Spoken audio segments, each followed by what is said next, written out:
वेदांत दर्शन में दार्शनिक सिद्धांत अगर देखे जाए तो 6 मूल रूप से अलग अलग सिद्धांत है, जिसमें श्री जगत गुरु आदि शंकराचार्य का अद्वैतवाद, फिर रामानुजाचार्य का विशिष्ट अद्वैतवाद, फिर भास्कराचार्य का भेदा भेदवाद, निम्बकाचार्य का द्वैताद्वैतवाद, माधवाचार्य का द्वैत वेदांतवाद और वल्लभाचार्य का शुद्ध द्वैतवाद।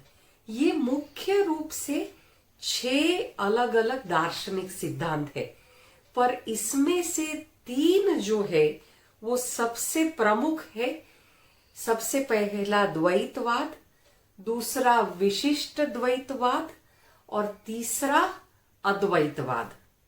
तो इस तरह भारत में 3 मुख्य विचार हैं, 3 मुख्य विचारधाराएं हैं, जिसमें सबसे पहला द्वैतम, दूसरा विशिष्ट अद्वैतम और तीसरा अद्वैतम।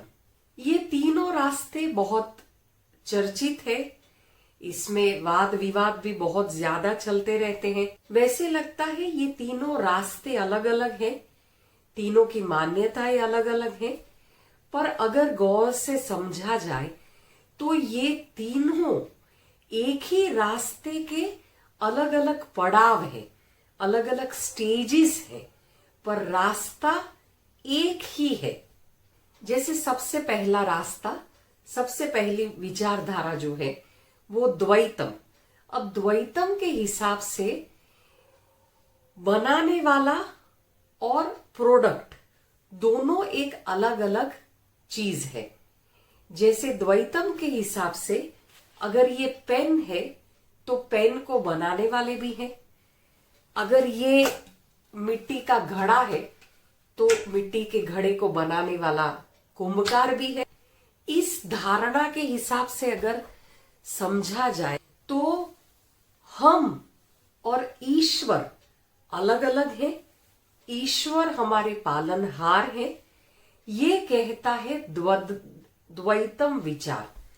द्वैतम विचार के हिसाब से अगर क्रिएशन है तो इसके क्रिएटर भी है, अगर सृष्टि है तो सृष्टि के रचयिता भी है। द्वैतम विचारधारा के हिसाब से मैं और ईश्वर अलग अलग हैं और ईश्वर मेरी सारी जरूरतें पूरा करते हैं। ईश्वर का एक रूप, आकार, सब कुछ है जो मुझे चलाते हैं, जो मेरे क्रिएटर है, मेरे रचयिता है। ये कहता है द्वैतम विचारधारा। अब जैसे दूसरी विचारधारा विशिष्ट अद्वैतम विचारधारा कहते हैं। विशिष्ट अद्वैतम में कहते हैं कि जैसे ये घड़ा है, वो घड़ा जो मेन मिट्टी है उसका ही एक भाग है, उसका ही एक अंश है। ये भी बात सही है।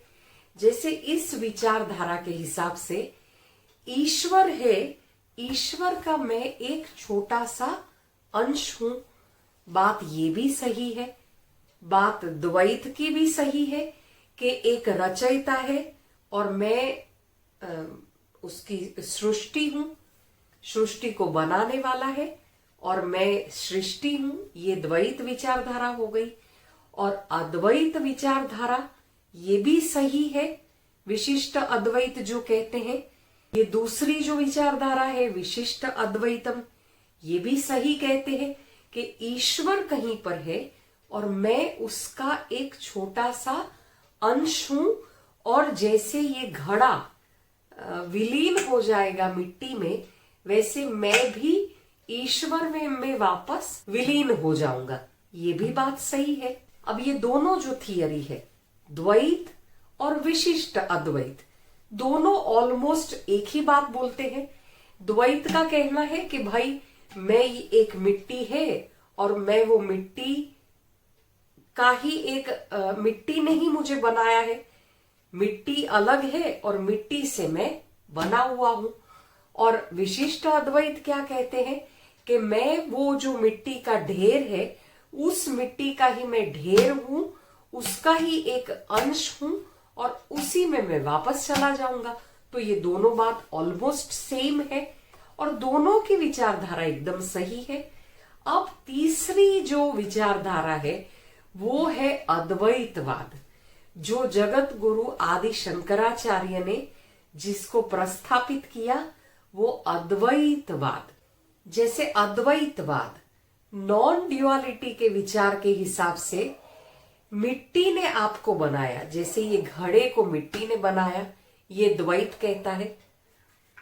आप मिट्टी का ही एक अंश हो, ये विशिष्ट अद्वैत कहता है। पर द्वैत क्या कहता है कि आप ही मिट्टी हो। जैसे ये घड़ा है, ये दिया है, ये कटोरा है, हर एक देखने में अलग अलग दिखता है पर है तो मिट्टी ही। व्यवहार के जगत के हिसाब से या व्यवहार के हिसाब से जब हम कुछ भी लेने जाते हैं तो हम ऐसा तो नहीं कहेंगे कि हमें मिट्टी दीजिए। अगर हमें घड़ा चाहिए तो हम घड़ा ही मांगेंगे, अगर हमें कटोरा चाहिए तो हम ये कटोरा ही मांगेंगे, हमें अगर ये दिया चाहिए तो हम दिया ही मांगेंगे। व्यवहार जगत में ये तीनों अलग अलग दिखता है पर ये है तीनों ब्रह्म ही, ये है तीनों मिट्टी ही। ये कहता है अद्वैतवाद, ये कहता है नॉन ड्युअलिटी का थॉट।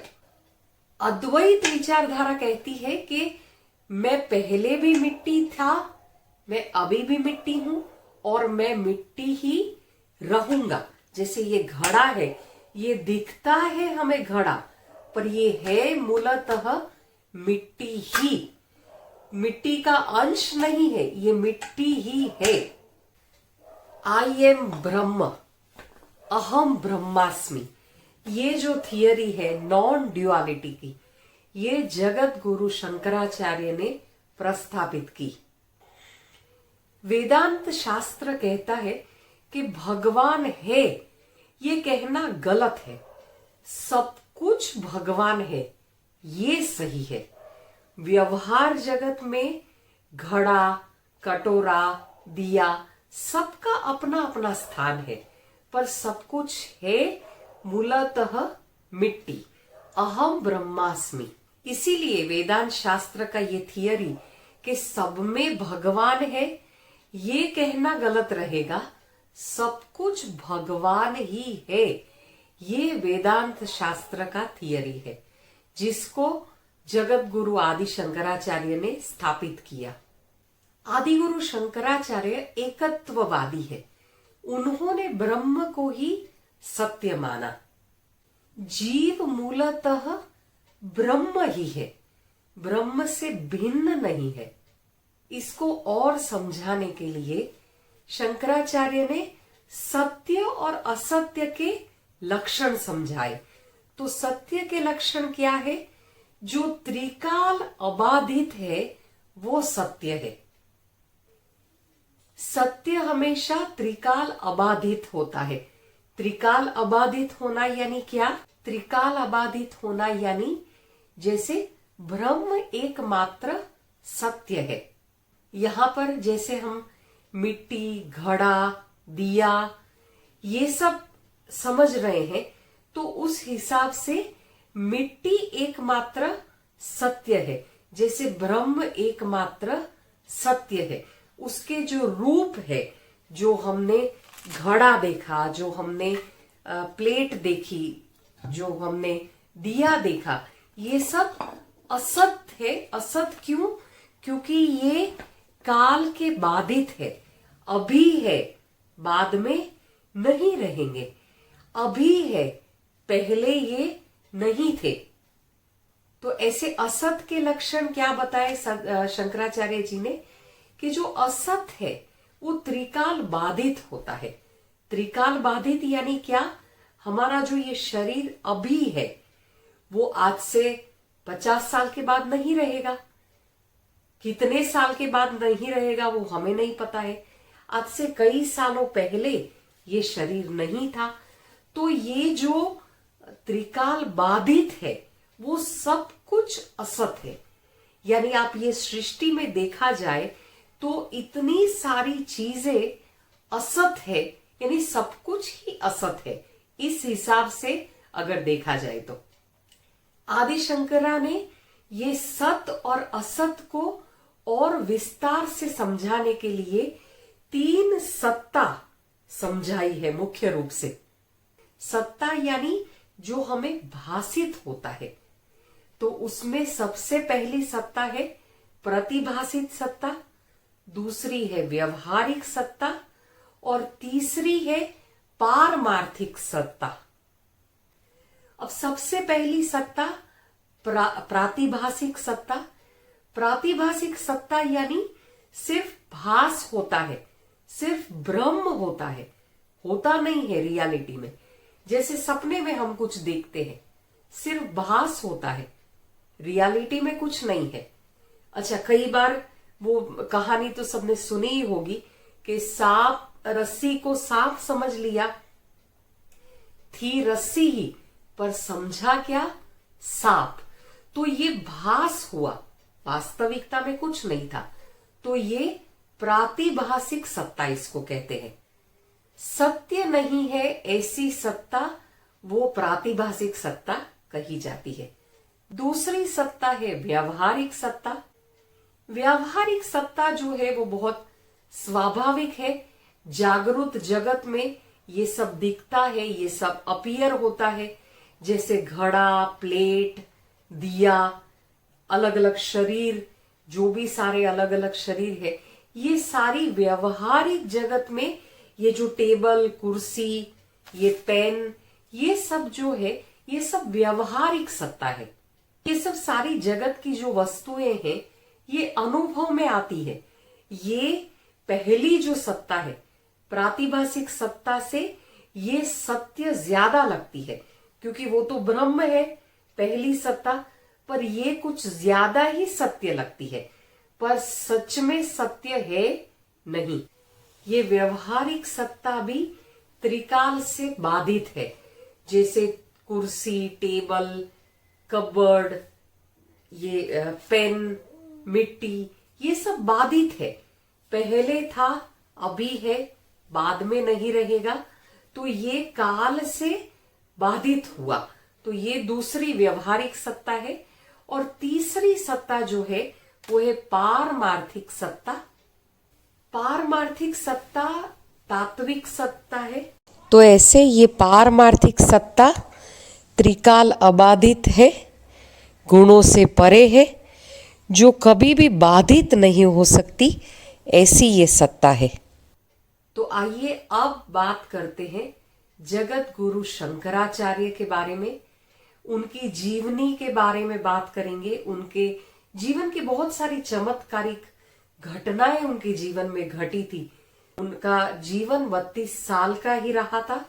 बहुत कम उम्र में ही उन्होंने पूरे भारत भ्रमण जो किया, वो आगे हम सारी कहानियां सुनेंगे। वो अपने आप में ही एक प्रमाण है कि शंकराचार्य ईश्वर भगवान शंकर के अवतार थे।